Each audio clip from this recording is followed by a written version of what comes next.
Not sure how to get sales from your sales page? Keep watching, because in this video, I'm sharing 6 things every sales page needs to clearly define what your offer is. For the best online business advice and motivation, subscribe to my channel, hit the bell to be notified when I post a new video every single week.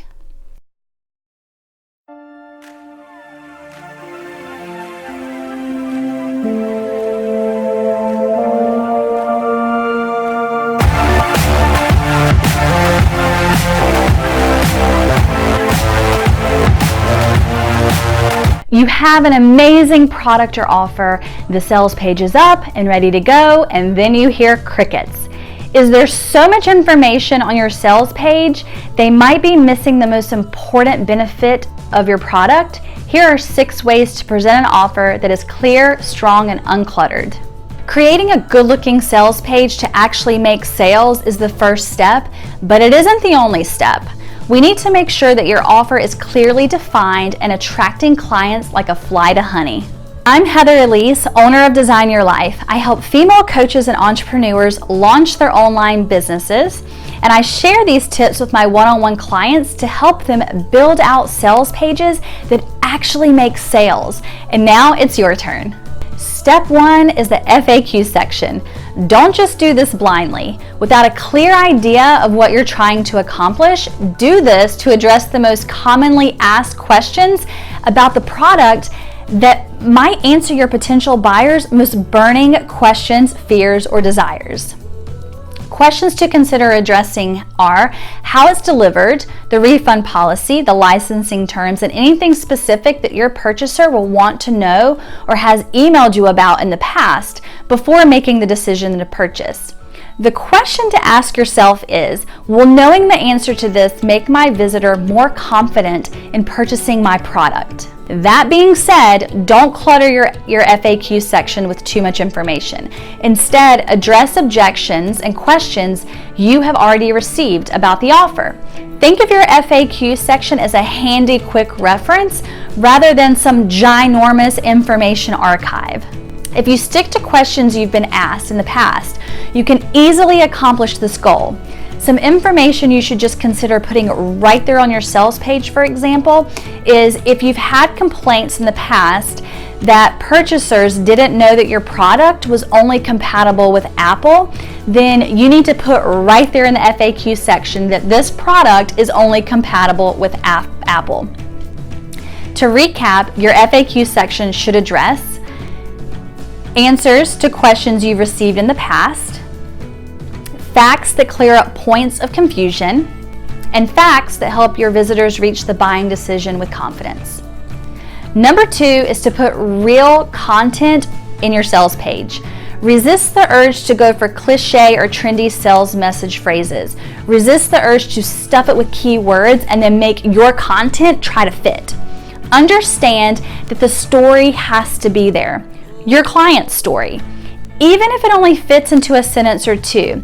Specifically, the story that has brought them right to your sales page. Take the time to identify what their story would be if they talk to you about the need for this product.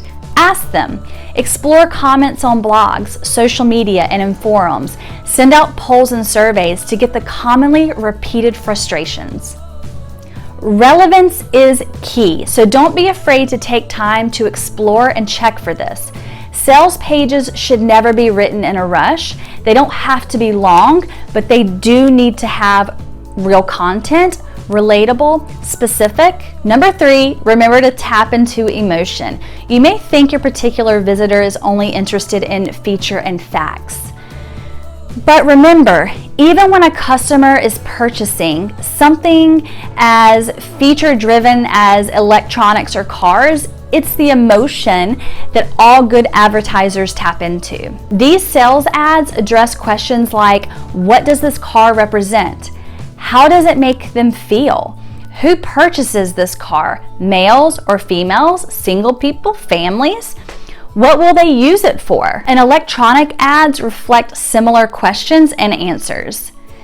The age of the purchaser, his or her passions, what she uses the device for. These questions often have simple one-word answers, so It is that one all-important word your sales page should address.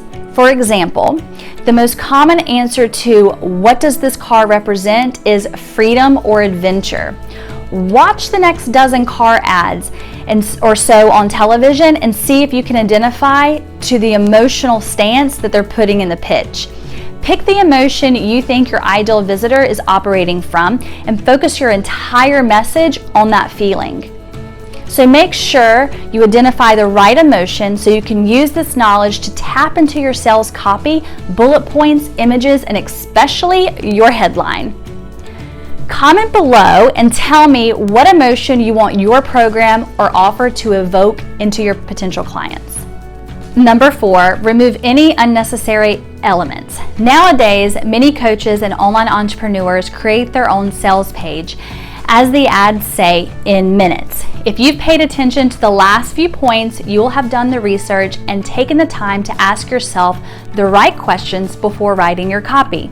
But it's not enough to know what to put in. It's vitally important you also know what to leave out. Don't oversell. Focus on the one key benefit, the one overwhelming reason your purchaser is most likely to love your product. You'll get a chance to put all the other nifty things in your support material, thank you page, download page, and your follow-up emails. Once you've done that, take out anything that distracts. That includes links to client testimonials that will take them right out of your page, plus anything that makes them want to go look something else up. While you might love it that they go buy your offer B, use that as an upsell. Don't make them abandon offer A to go check out offer B. Get them to commit to A's purchase and then get excited that they also can add B at a special price. Number 5, use promo codes, sales, and time-related urgency.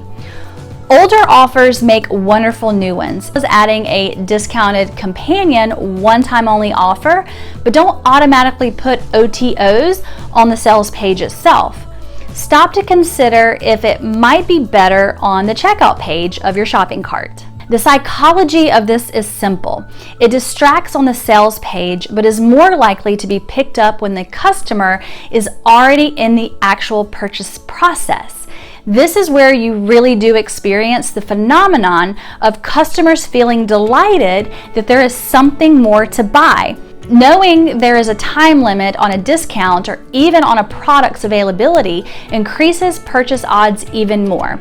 Knowing where to put each element and what to leave off your sales page can make a real difference to your profits.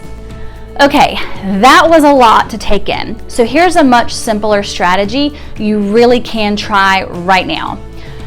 Don't just use the buy button. Consider if a more special message could be more inviting for your ideal purchaser.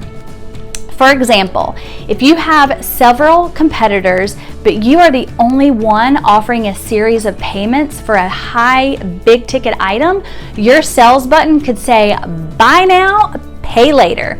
Or you could go all out like Harvey Kilstein did on his sold out instant list method. He also points out the specific payment terms, 6 months, no payments. And on top of that, he shows the simple graphics icon, his alternate methods for single payments like credit cards that he accepts. Including specifics like this up front goes a long way to increasing trust, especially if people don't know who you are because you're advertising outside of your existing audience. You can also clear up confusion with button messages by letting people know exactly what they'll be getting after purchase, like "buy your digital product copy now." Tells people they're not ordering the print version, just as "buy the paperback now" tells them that they're going to get the reverse. "Get it before it's gone" reminds people that they're looking at a limited time offer, and so forth. These are ways that you can optimize your existing sales page to get more sales. Use them wisely, use them well, and remember that it's often not what you add that will increase sales, it's what you take out too. Concentrate on your sales page goals, your ideal customer's compelling needs, and what would make you excited about an offer like yours if you were her. Now you know exactly what to do to make your sales page sell. For more tips and trainings and to meet other female entrepreneurs just like you, I want to invite you to join my private community. I'll add the link in the description. And if you'd like a little bit more help creating your offer, then I invite you to download my free guide, The Coach's Guide to Creating Programs.